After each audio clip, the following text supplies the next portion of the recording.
क्या ये सब सच है? तुम्हारे बारे में भैया क्या बातें कर रहे हैं? शुक्ला जी को बुलवाकर ये सगाई भी तोड़ दी उन्होंने। वो हम पर भरोसा करके आए थे, इस पर नहीं।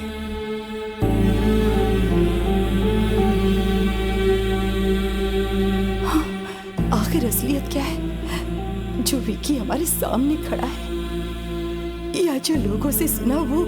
दोनों ही सच है भाभी, नजरिया का फर्क है।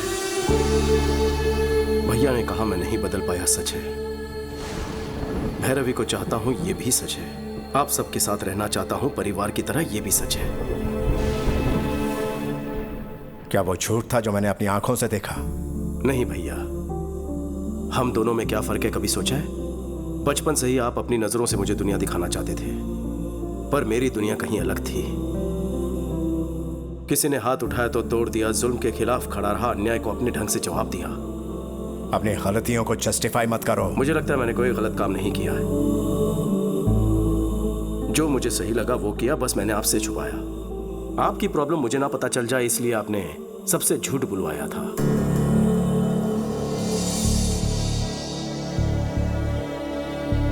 दोनों ने अपना अपना सच छुपाया। किसी की भलाई के लिए बोला गया झूठ झूठ नहीं होता। वो सच जो किसी के प्राण ले ले, वो झूठ से भी भयानक होता है। अगर सच बता देता तो क्या आप मुझे घर में जगह देते? आपकी दुनिया में सच्चाई, ईमानदारी, शराफती सब कुछ है, पर बाहर दुनिया बदल चुकी है। पहले सर झुकाने वाले को इज्जत मिलती थी, पर अब हाथ उठाने वाले को इज्जत देते हैं।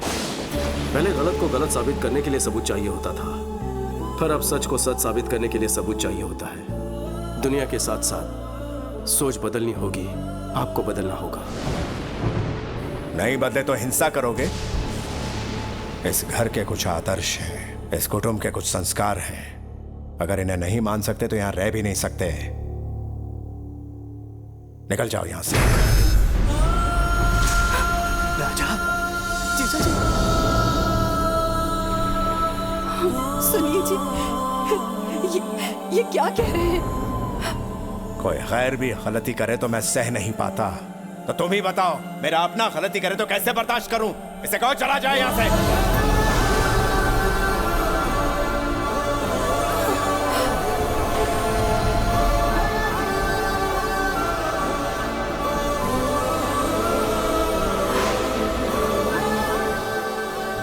मैं क्यों जाऊं? नहीं जाऊंगा, बिल्कुल नहीं जाऊंगा। मेरे लौटने पर भैया ने हवन करवाया, भाभी ने मेरी सलामती के लिए रोज पूजा की। आज अगर घर में मुसीबत आई है तो मैं चला जाऊं?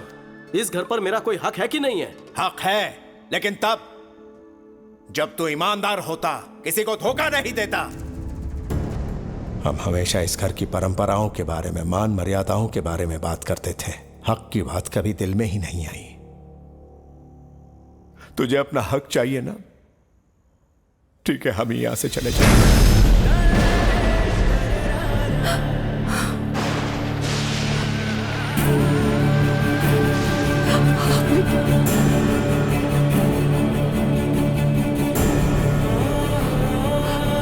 सुनीना, ये जा रहा है। विकी, विकी, रुक जा बेटा।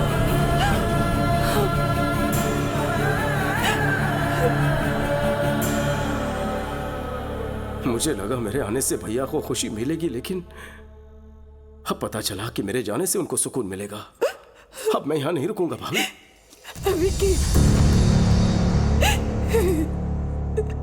इतने सालों से मेरे बिना रहने की आदत पड़ गई है ना, मैं भी अकेले रहने की आदत डालूंगा।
बहुरानी, बहुरानी, बहुत बड़ा अनर्थ हो गया बहुरानी। क्या बात है, क्या फोन हुआ? आया था कि बच्चों की तबीयत बिगड़ गई है, हॉस्पिटल बदलना पड़ेगा। मैं और राजा हॉस्पिटल पहुंचे, लेकिन वहाँ तो बच्चे ठीक हालात में थे। पता चला किसी साजिश के चलते हॉस्पिटल बदल रहे हैं। मैंने और राजा ने उन्हें रोकने की बहुत कोशिश की, पर वो ज्यादा लोग थे।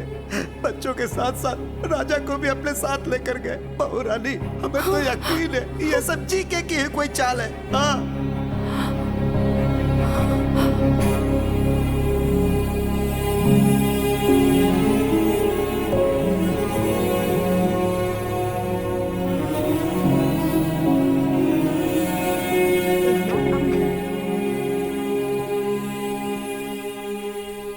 भाभी की इतनी मिस कॉल्स।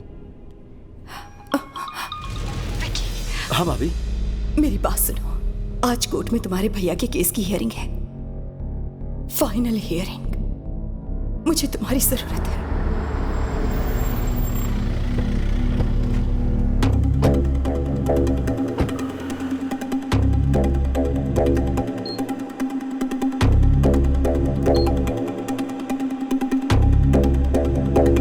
भाभी, कोर्ट के बजाय यहाँ क्यों ले आई हो? क्या हुआ है भैया को? वक्त आने पर सब बताऊंगी, अभी तुम अंदर चलो। हाँ विक्की, वहां अंदर कुछ भी हो जाए, मेरी बात पूरी होने तक तुम कुछ मत कहना, समझ गए ना? चलो।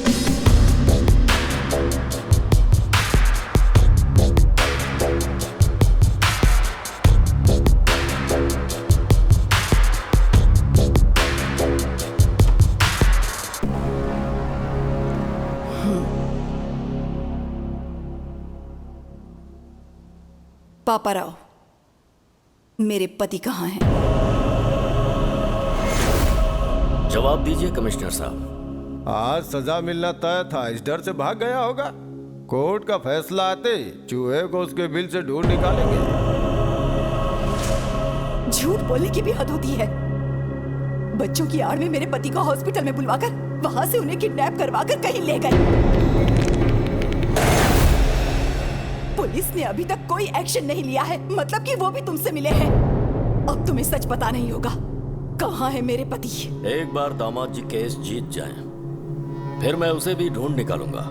वो शर्म की वजह से कहीं ट्रेन के सामने न कूद जाए। अब राजा राम का कोई बेटा तो है नहीं, उसकी चिता को आग देने का शुभ कार्य भी उसी के हाथों करवा लेना।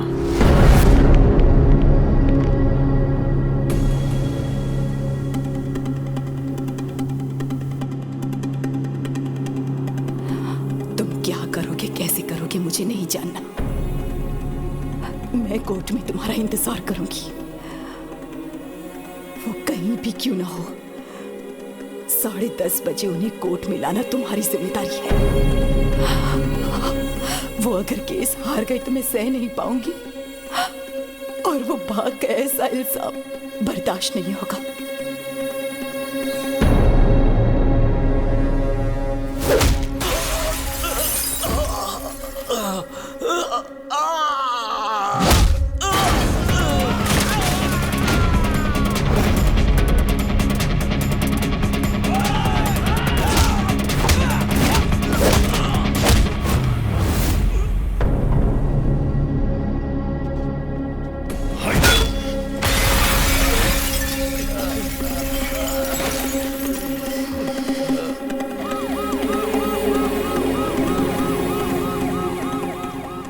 जज साहब पहुंच चुके हैं। राजा राम जी अभी तक नहीं आए, कहीं कुछ गड़बड़ ना हो जाए।